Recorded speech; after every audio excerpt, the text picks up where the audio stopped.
ना. कसे आहात सर्वजण? मजेतच असतात हो की नाही?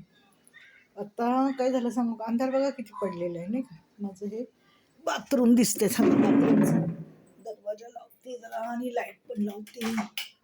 ओके.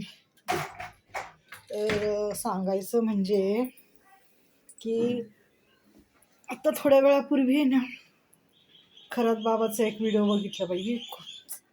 मला ना खरंच स्त्री जातीचं जो काही हे चाललेलं आहे, स्त्री जातीची जी काही तिथे सर्व घाणेरडे प्रकार नाही का, मला असं खूप वाईट वाटलं हो. म्हणजे काय चाललं होतं तिथं नाही का? हां. आणि काय घडत होतं. बायका पण जात होत्या, सरळ आपले कपडे काढत होत्या, नागड्या होत होत्या आणि झोपत होत्या आणि सर्व त्याच्या करू देत होत्या. आत्ता एक व्हिडिओ आलेला आहे बघा. एक बाई लेगिन्स घालतीये आणि अशी जाडी-जुडी आणि तो तिच्यावर हातावर सॅनिटाईज टाकतोय. सांगायचं मला, मी सांगते का? मला इज्जत नाही काढायची कोणाची.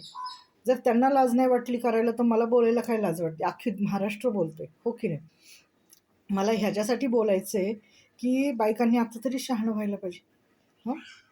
आणि त्यांना माहिती नव्हतं की तिथं व्हिडिओ चाललेले आहेत आणि व्हिडिओ कोणीतरी काढतंय. हां, असंच असतं. जर तुम्ही समजा एखाद्या तुमचे कोणाशी तरी अनैतिक संबंध आहेत आणि तुम्ही हॉटेलमध्ये गेला, लॉजमध्ये गेला. तुम्हाला काय माहिती तिथे आधीच त्या माणसाने कॅमेरा फिट केला असेल, ओके. आणि तो तुमचे काय ते असतात व्हिडिओ ते काढत असेल, है ना? माहीत तरी आहे का तुम्हाला? तुम्ही विश्वास ठेवता. नवऱ्यापेक्षा जास्त विश्वास हल्ली बायका आहे ना, त्या भामट्या माणसावर ठेवतात. जो म्हणतो ना, माझं तुझ्यावर खूप प्रेम आहे. तुझ्या नवऱ्याला तुझी किंमत नाही कळाली, पण मला तुझी किंमत आहे. तू कशी आहेस, काय आहेस, नाही का? आणि हल्ली ना 80% बायका आहे ना, या 2-3 लेकराच्या आया असणाऱ्याच फापरल्यात. त्यांनाच कसला माज आलाय काय माहिती. गाडीवर बसतात नवऱ्याच्या आणि मागून बाय-बाय करतात बॉयफ्रेंडला. बॉयफ्रेंड कसला हो? शारीरिक संबंधाचं सुख. इकडं सुख नाही चांगलं तर त्याची चाटतात जाऊन. बापरे! मला ना असा राग आलेला आहे ना, माहिती आहे का? मी पण स्त्री आहे. पण इतकी खालची पातळी स्त्रियांनी गाठलेली. हां? अरे लहान-लहान पोरं खरात बाबा म्हणतात घरात. माहिती आहे का? अरे खरात बाबा आला, खरात बाबाचा व्हिडिओ आला, असे बोलतात. अरे महाराष्ट्र कुठे चाललेलं आहे? हां? आणि मुख्य म्हणजे सांगायचे म्हणजे आयोगाच्या बाई, त्यांना पण त्यांनी ते गंगेचं पाणी म्हणून काहीतरी पाजलं असेल ना, आणि किती लोकांना पाजलं असेल त्यांनी. म्हणजे अख्ख्या रात्रभर तो ते साठवून ठेवायचा का तांब्याच्या भांड्यात?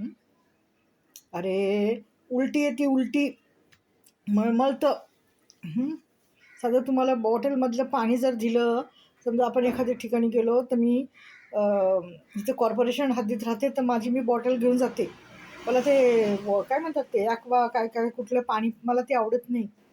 बापरे! ते ऐकून मला उलटीसारखं व्हायला लागलं. बायकांना सांगते, स्त्रियांना सांगते, अरे लाजा सोडू नका. हां? जर तुम्ही लाजा सोडल्या तर काय होणार समाजाचं? हां? मग कसे तुम्हाला, आणि त्या बाईचा चेहरा ब्लर नाही, काही नाही, काही नाही. चांगली जाड-जूड बाई आहे. मस्त तिने ड्रेस घातलेला आहे. तो तिच्या हातावर सॅनिटायझर टाकतोय आणि केस वगैरे छान आहे. अरे सगळ्यात दुनियाभर व्हिडिओ झालेत ना तुमचे. लाजा धरा ना. हां? नका ना असं वागू. अनैतिक संबंध करताना 10 वेळा विचार करा, की ह्या माणसाबरोबर मी अनैतिक संबंध करतीये. पुढे जाऊन मला ह्याचा माझ्या नातेवाईकांना, माझ्या नवऱ्याला ह्याचा त्रास होईल का नाही? आणि मुख्य म्हणजे तुमची इज्जत. तुम्हाला तरी रात्रभर झोप कशी येते?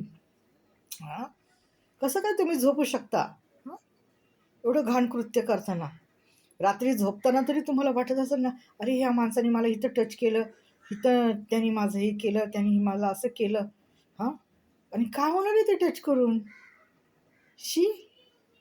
नवऱ्याला करू दे ना 100 वेळा. तो हक्काचा आहे, कायद्याने आहे, समाजाने बांधून दिलेलं आहे. पण ते नको.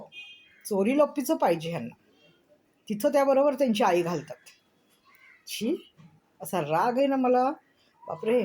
बरं बाई आमच्या काळात असं काही नव्हतं. आमचे आई-वडील फार कडक होते. आमच्या दारात कुणी माणूस येत नव्हता. का घरात यायचं लांबच राहिलं.